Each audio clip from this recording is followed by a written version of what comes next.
The vast, unplumbed depths of our planet's oceans have for millennia been a source of profound wonder and, indeed, trepidation for humankind.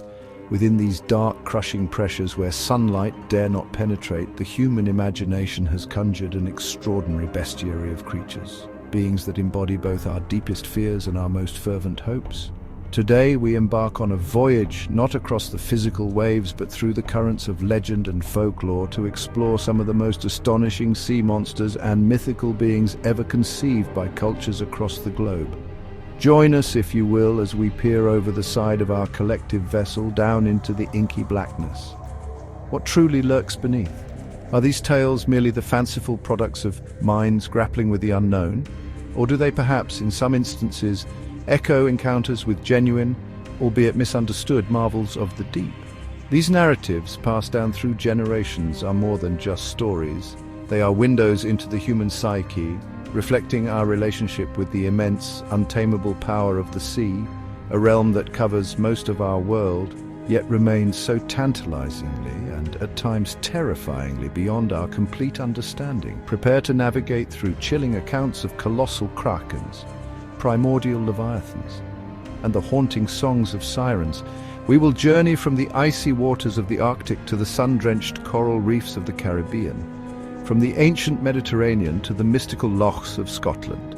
Together, let us delve into these 15 remarkable myths and perhaps, just perhaps, consider what other wonders or terrors might still be patiently waiting in the silent, sunless world far below the surface.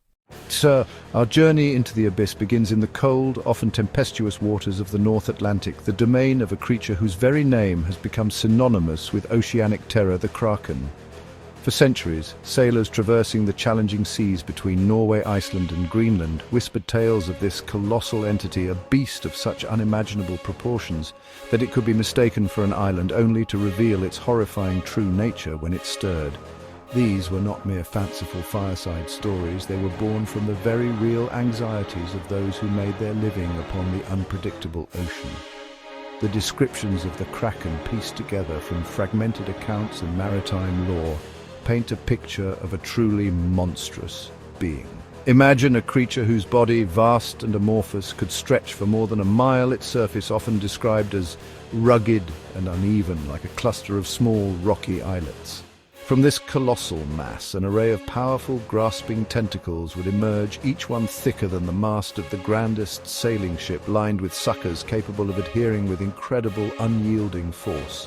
Its eyes, rarely seen but often imagined, were said to be enormous, glowing with a cold, alien intelligence. The kraken's legendary power was as immense as its size.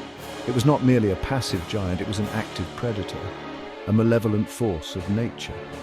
Tales abound of the kraken encircling an unsuspecting vessel with its mighty arms, its tentacles wrapping around the hull, crushing timbers as if they were matchsticks.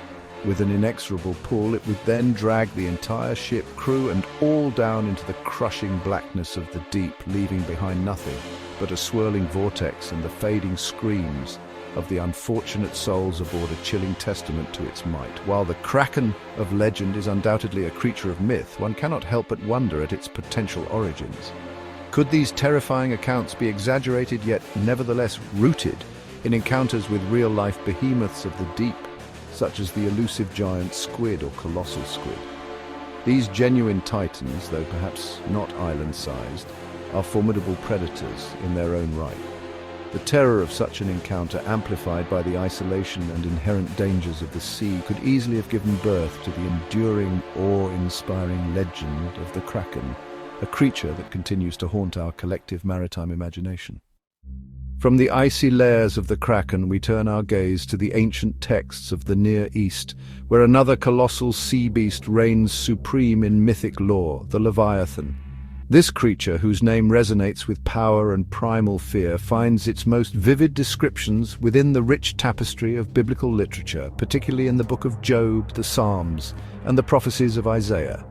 Here, Leviathan is not merely a large animal, it is a cosmic entity, a symbol of the untamed, chaotic forces of the primordial ocean, a being of such might that only a divine hand could hope to subdue it. The Leviathan is depicted as a creature of truly awe-inspiring and terrifying form. Often envisioned as a gigantic sea serpent or a dragon-like beast of the abyss, Its body is said to be covered in impenetrable scales, laid so tightly together that no air can pass between them, and no mortal weapon could ever hope to pierce them. Its eyes are described as like the eyelids of the morning, suggesting a fearsome, perhaps luminous gaze. Some accounts speak of it breathing fire, smoke pouring from its nostrils and flames from its mouth, further cementing its image as a creature of immense, destructive power, a true monarch of the deep. Beyond its physical attributes, the Leviathan carries profound symbolic weight. It represents the raw, untamable power of nature, the chaos that existed before creation, and the formidable adversaries that challenge divine order. In the biblical narrative, the Leviathan is often portrayed as a creature that only God can control or defeat, a testament to its supreme status among created beings. Its very existence serves as a reminder of the vastness and mystery of the cosmos, and the limits of human understanding and dominion over the natural world. It is the ultimate test, the sea monster par excellence. The legacy of the Leviathan has endured through millennia, its image seared into the human psyche.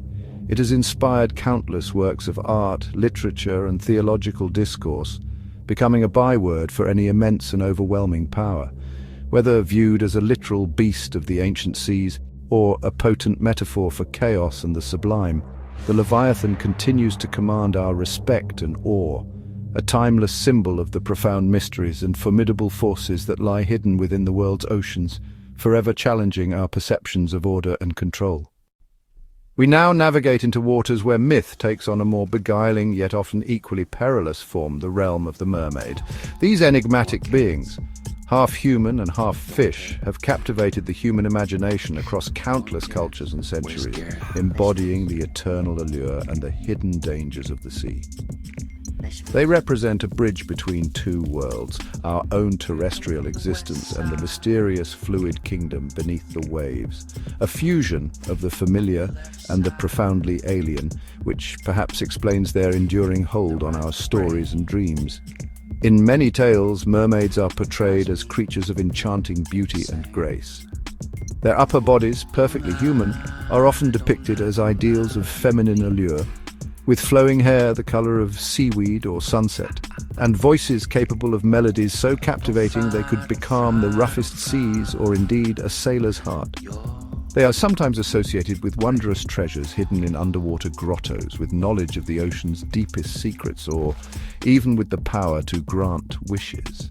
This benevolent aspect speaks to a human longing for connection with the natural world, for beauty, and for the magic that might lie just beyond our reach. However, there is a darker, more treacherous side to the mermaid legend. In numerous maritime traditions, these same beautiful creatures are seen as omens of misfortune, their appearance heralding storms, shipwrecks, and the drowning of unwary sailors. Their captivating songs, much like those of the sirens, could lure men to their deaths, drawing them away from their duties, their sanity, and ultimately their lives, onto treacherous reefs or into the crushing embrace of the deep. This duality reflects the sea itself, beautiful and life-giving, yet also capable of immense destruction and unforgiving fury. The psychological allure of the mermaid is complex and profound. They may represent the untamed aspects of nature and femininity, the irresistible call of the unknown, or the perilous consequences of succumbing to temptation. Perhaps they also embody a deep-seated human desire to transcend our own limitations, to explore realms beyond our own, and to connect with beings that are both like and unlike ourselves. Whether enchanting helpers or deadly temptresses, mermaids remain potent symbols of the ocean's profound mystery and its captivating, often dangerous charm. Our journey now takes us from the vast, open ocean to the deep, peat-stained waters of a freshwater loch nestled within the Scottish Highlands' Loch Ness, home to arguably the world's most famous cryptid, the Loch Ness Monster, affectionately known as Nessie. This long, narrow body of water, plunging to depths of over 750 feet, possesses an inherent mystique. Its dark, murky waters capable of concealing almost anything, fueling centuries of speculation, hope, and, well, a touch of delightful fear. While tales of strange creatures in the loch date back to Antiquity, with St. Columba said to have encountered a water beast in the River Ness in the 6th century, the modern legend of Nessie truly took hold in the 1930s, A series of sightings, most notably the infamous surgeon's photograph published in 1934, though later revealed to be a hoax, catapulted the creature to international fame. Since then, countless eyewitness accounts, photographs, and sonar readings have been presented, each adding another layer to the enduring mystery, keeping the legend alive in the public consciousness. Descriptions of Nessie, though varying in detail, generally conform to a plesiosaur-like creature, a long, slender neck, a bulky body, maybe one or more humps protruding from the water, and powerful flippers propelling it through the cold depths. Despite numerous scientific expeditions employing sophisticated technology, no conclusive proof of Nessie's existence has ever been found. Yet the absence of evidence is not, for many, evidence of absence. The loch's immense size and the turbidity of its waters make a definitive search exceptionally challenging, so why does the legend of Nessie persist with such tenacity? Perhaps it is the allure of the unknown, the thrilling possibility that a prehistoric relic, a survivor from a bygone age, could still exist in our modern world, hidden away in this remote Scottish loch. It speaks to our innate curiosity, our desire for wonder, and the romantic notion that not all of Earth's mysteries have been solved.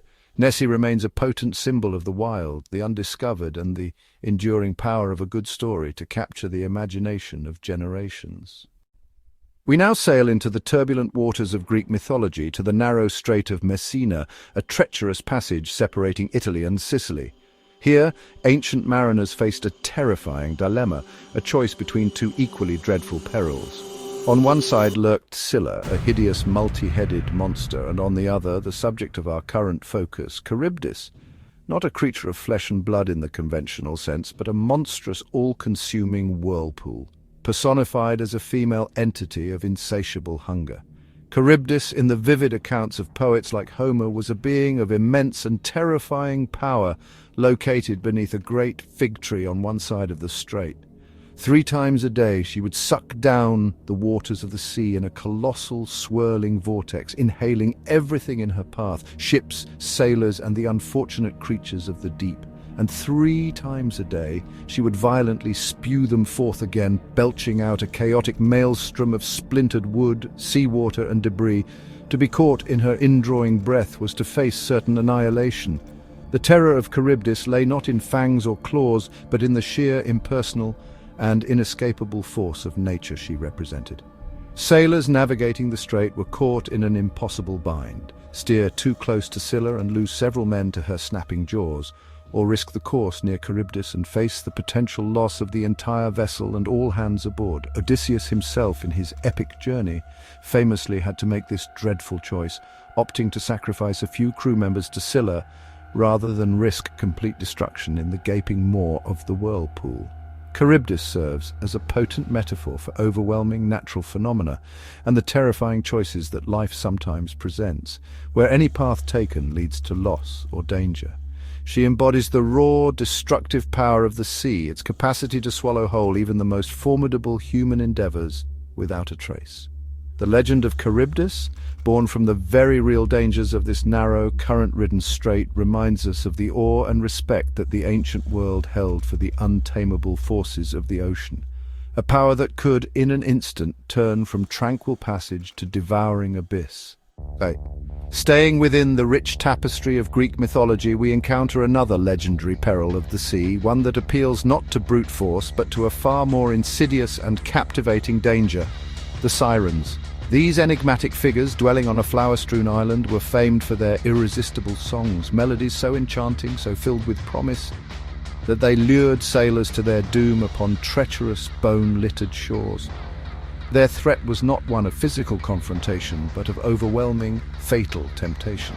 The exact nature of the siren's song was the subject of much speculation. Some believed it promised profound knowledge, the secrets of the past and future, while others imagined it offered unparalleled bliss and eternal pleasure. Whatever its content, its effect was universally described as hypnotic and inescapable. Sailors who heard even a whisper of their ethereal voices would lose all reason, abandoning their duties, their ships, and their very lives, compelled only to reach the source of the captivating sound, often crashing their vessels upon hidden reefs or jagged rocks surrounding the siren's domain. Early depictions of the sirens often showed them as creatures with the bodies of birds and the heads of women, a form that perhaps emphasized their otherworldly, somewhat unsettling nature. Later traditions, possibly influenced by mermaid lore, sometimes portrayed them with more fish-like attributes.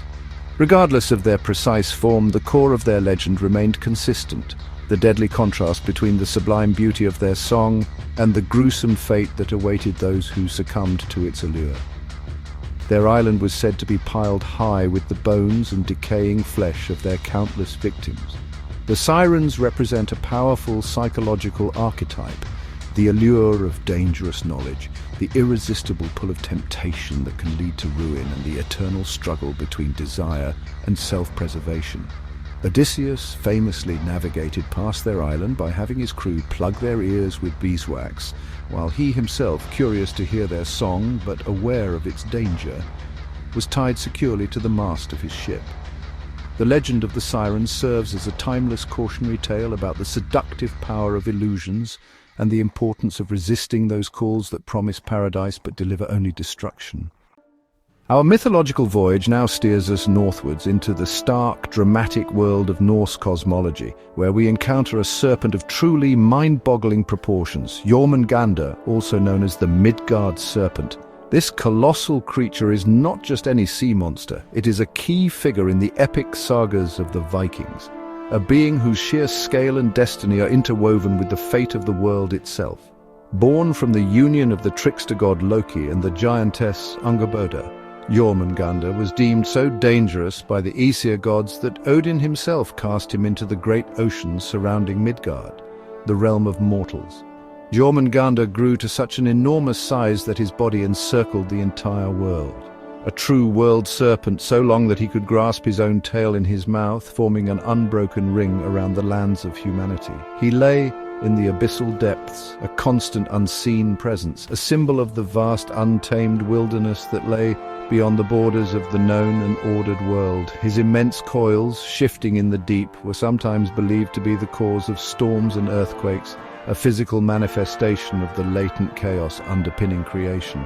The destiny of Jormungandr is inextricably linked with Ragnarok, the prophesied twilight of the gods, the cataclysmic end of the current world cycle. According to the prophecies, when Ragnarok begins, Jormungandr will rise from the depths, thrashing in fury, poisoning the sky and sea with his venomous breath as he advances to do battle. His fated adversary is none other than Thor, the mighty god of thunder. Their confrontation is destined to be one of the climactic battles of this cosmic war, a ferocious struggle between two immense powers. Though Thor will ultimately slay the monstrous serpent, he himself will succumb to Jormungandr's potent venom, taking only 9 steps before falling dead. This mutual destruction underscores the cyclical nature of Norse mythology, where even gods are not immortal and creation is perpetually reborn from destruction. Jormungandr, the Midgard serpent, thus represents not just a physical threat, but the immense untamable forces of nature, the cyclical patterns of existence, and the ever-present underlying chaos that will one day reclaim and reshape the cosmos.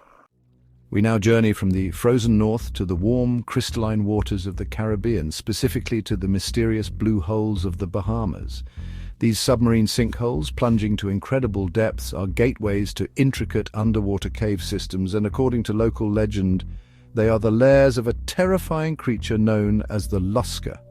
This beast is not as widely known as some of our other subjects, but for those who live near its supposed domain, it is a source of genuine dread. The Lusca is often described as a truly nightmarish hybrid, a monstrous entity that defies simple categorization. Some accounts paint it as a colossal octopus with tentacles reaching lengths of 75 feet or more, capable of dragging unsuspecting victims down into the darkness. Other tales suggest a more grotesque fusion, perhaps part octopus and part shark, or even something more bizarre, combining the crushing power of tentacles with the rending bite of a great fish. Its color is often said to be a mottled brown or red, allowing it to blend seamlessly with the shadowy recesses of its underwater home.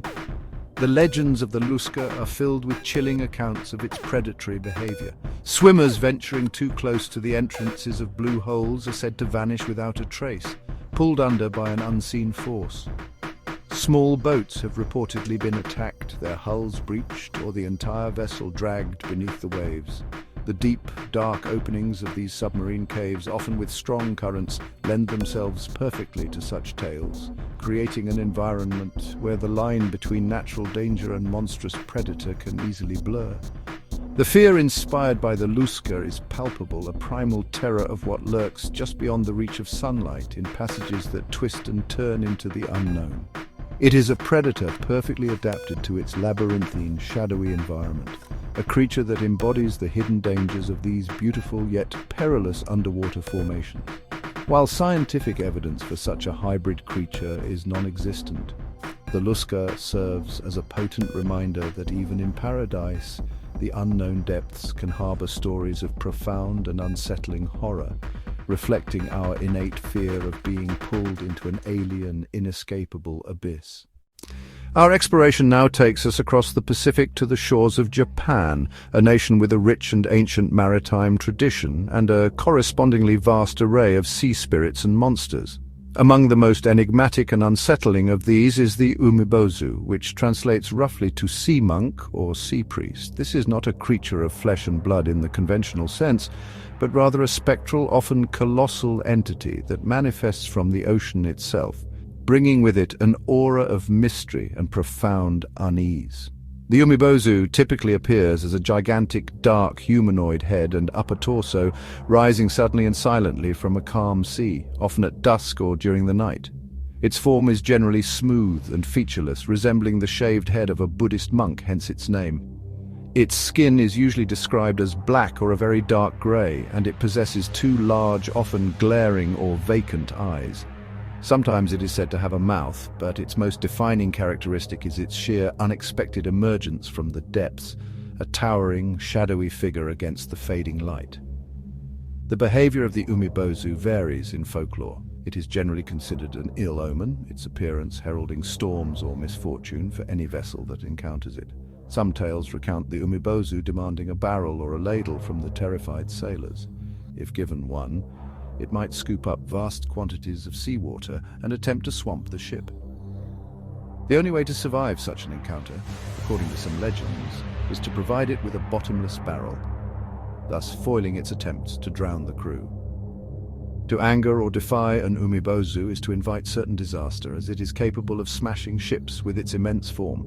The cultural significance of the umibozu is multifaceted. It is often thought to be the spirits of drowned priests, cast into the sea and transformed into these sorrowful, sometimes vengeful apparitions. It also embodies the unpredictable and often treacherous nature of the ocean, a force that can shift from serene calm to deadly fury in an instant. The umibozu serves as a powerful reminder of the respect due to the sea and the unseen forces that may dwell within its depths, a uniquely Japanese expression of the ocean's mysterious and sometimes menacing character.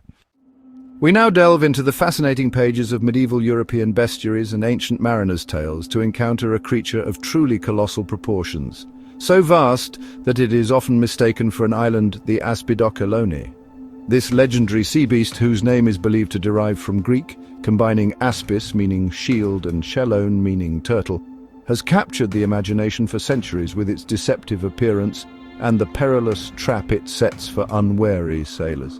The Aspidochelone is most commonly described as an immense sea turtle, or in some traditions a gigantic whale. Its back, weathered by centuries in the ocean, becomes encrusted with sand, rocks and even vegetation, giving it the uncanny appearance of a small, inviting island rising from the waves.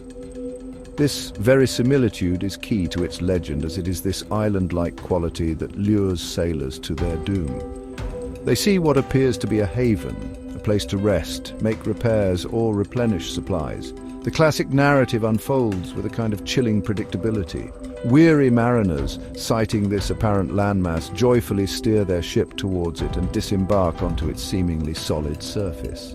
They might explore, gather what they believe to be firewood, and, crucially, light a fire to cook a meal or provide warmth.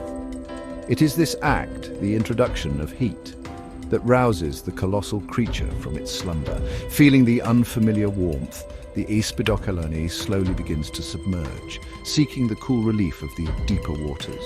The unfortunate sailors, caught completely unawares, find their island sinking beneath their feet. Panic ensues as they scramble to return to their ship, but often it is just too late.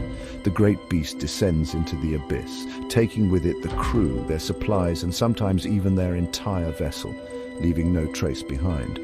The Yspadockaloni, in many allegorical interpretations, came to represent the devil, luring unsuspecting souls with false promises of safety and comfort, only to drag them down into perdition. It also serves as a powerful metaphor for the deceptive nature of worldly appearances and the hidden dangers that can lurk beneath a benign surface. Our journey now takes us to the windswept Orkney Islands, an archipelago off the northern coast of Scotland, a land steeped in ancient folklore and chilling tales. Here, among the grey seas and rugged landscapes, arose the legend of one of the most terrifying and grotesque entities in British folklore, the Nuckelavee. This creature is no mere beast of the deep. It is a truly demonic figure, a horse-like horror from the sea, embodying plague, decay, and unimaginable dread. The appearance of the Nuckelavee is the stuff of nightmares, a truly horrific vision. It is described as having the body of a horse, but nightmarishly fused with the torso of a human rider, as if man and beast were one monstrous entity. Most terrifyingly, the Nuckelavee has no skin. Its raw, exposed musculature is visible, with thick black blood coursing through yellow veins, and powerful sinews and tendons laid bare. Its horse-like head possesses a single enormous fiery red eye, and a gaping mouth that emits a noxious, poisonous vapor known as mortashine. The human torso atop it has disproportionately long arms that can reach the ground even when mounted. The Nuckelavee is a creature of pure malevolence, its presence synonymous with blight and devastation. It was believed to be responsible for droughts, for the failure of crops, for epidemics among livestock, and for spreading disease among humans. Its breath alone was said to wilt vegetation and sicken animals. It was a sea creature emerging from the ocean depths, but it could also travel on land, bringing its terror to the coastal communities. Its only known aversion was to fresh running water, and crossing a stream was said to be the only way to escape its pursuit. The sheer visceral horror inspired by the Nuckelavee is a testament to the anxieties of a people living in a harsh and often unforgiving environment. It is a potent personification of disease, famine, and the destructive power of nature when perceived as hostile. Unlike many other sea monsters that might be seen as majestic or awe-inspiring despite their danger, the Nuckelavee offers no such redeeming qualities. It is a pure, unadulterated manifestation of terror, a skinless scourge from the depths, forever etched into the darkest corners of Orcadian folklore. We return once more to the vibrant world of Greek mythology, to a tale of divine retribution, heroic valor, and a monstrous beast sent to exact a terrible price, the Cetus. This formidable sea monster plays a pivotal role in the famous myth of Andromeda and Perseus, serving as the instrument of Poseidon's wrath against a kingdom whose queen had dared to boast of her beauty, surpassing even that of the Nereids, the sea nymphs. Such hubris in the ancient world rarely went unpunished. In retaliation for Queen Cassiopeia's arrogance, Poseidon, the mighty god of the sea, unleashed his fury upon the kingdom of Ethiopia, often identified with regions in the Levant or northeast Africa. He sent a devastating flood, and with it the Cetus, a colossal sea monster tasked with ravaging the coastline and devouring its inhabitants. To appease the enraged deity and save his kingdom, King Cepheus was advised by an oracle that he must sacrifice his own daughter, the beautiful princess Andromeda, to the beast. Descriptions of Cetus vary in ancient art and literature, but it is consistently portrayed as a creature of immense size and terrifying aspect. Often it is depicted as a serpentine sea dragon or a whale-like beast with a dog-like head, sharp tusks, and large flippers or multiple coils. Its primary characteristic was its destructive capability, a mindless engine of divine vengeance sent to consume and destroy.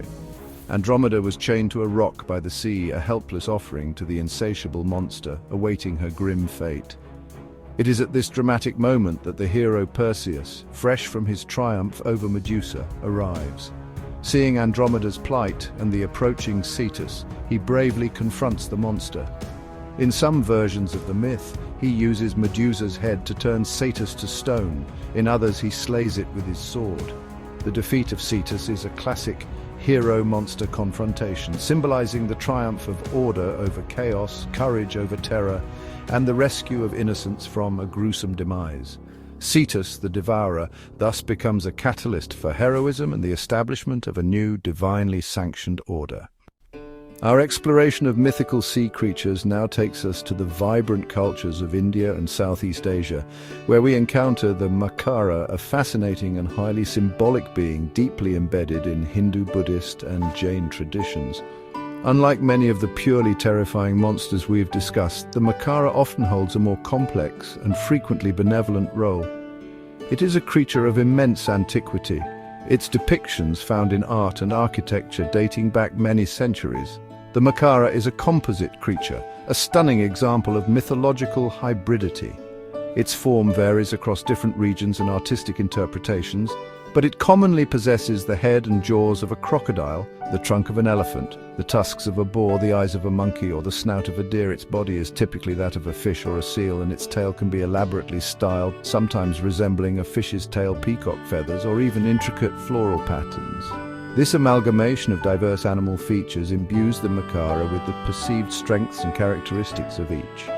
In Hindu mythology, the Makara holds a place of considerable significance. It serves as the Vahana, or vehicle, for several important deities, most notably Ganga, the goddess personifying the sacred river Ganges, and Varuna, the ancient god of the seas and cosmic waters. As such, the Makara is intrinsically linked with the life-giving and purifying properties of water. It is also frequently depicted as a guardian figure, adorning the entrances to temples and sacred spaces, acting as a protective threshold guardian against evil spirits. The symbolism of the Makara is rich and multifaceted. It represents the vital force of water, essential for all life, and thus is associated with fertility, abundance, and the cyclical nature of existence.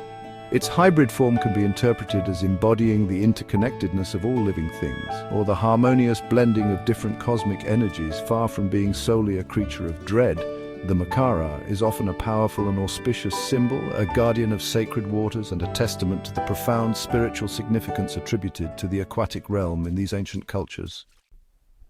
We now venture into the lush, tropical landscapes of Melanesia, specifically the Solomon Islands, an archipelago rich in unique cultural traditions and compelling folklore.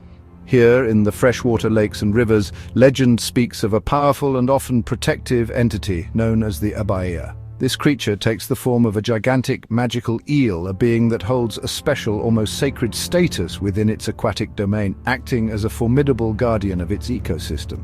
The Abaya is described as an eel of extraordinary size, far surpassing any normal specimen.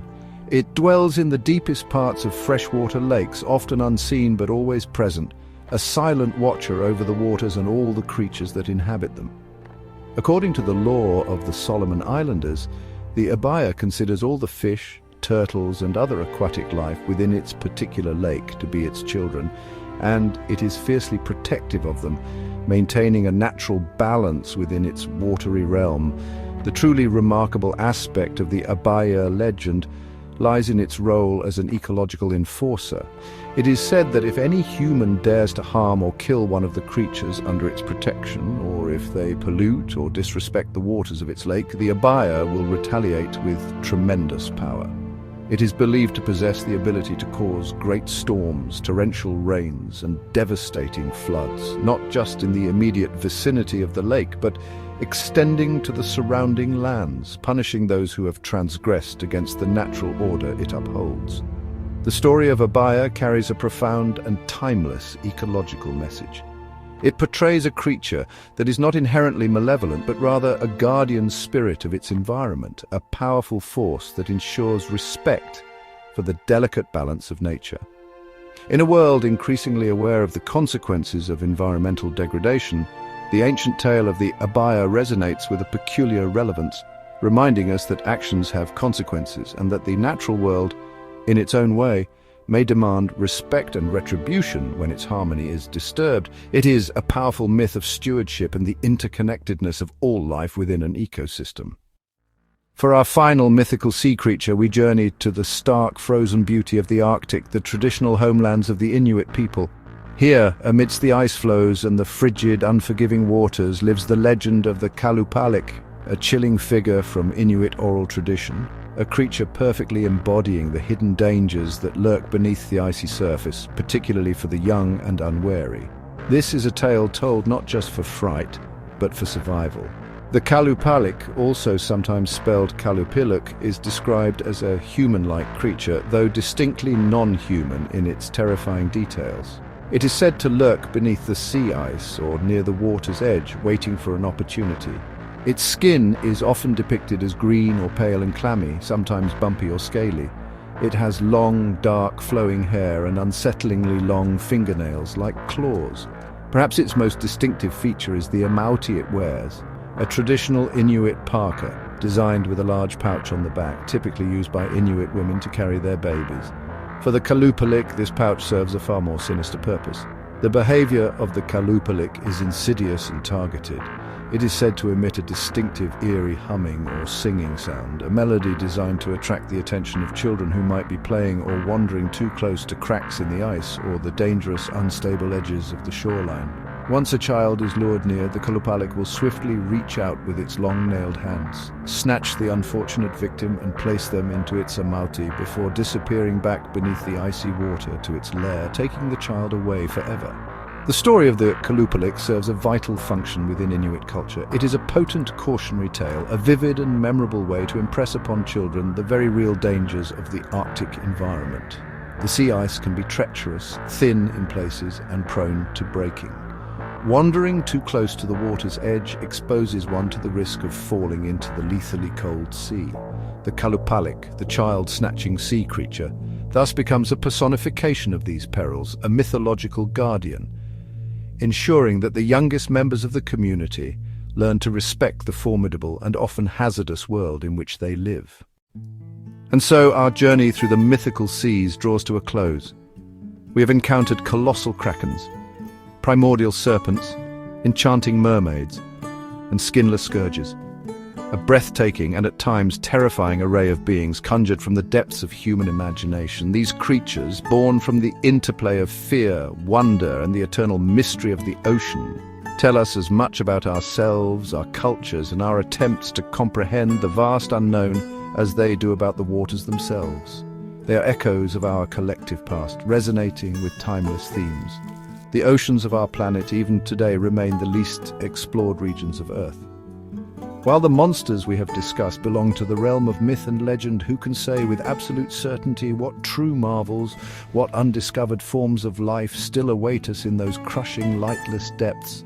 The sea continues to guard its secrets jealously.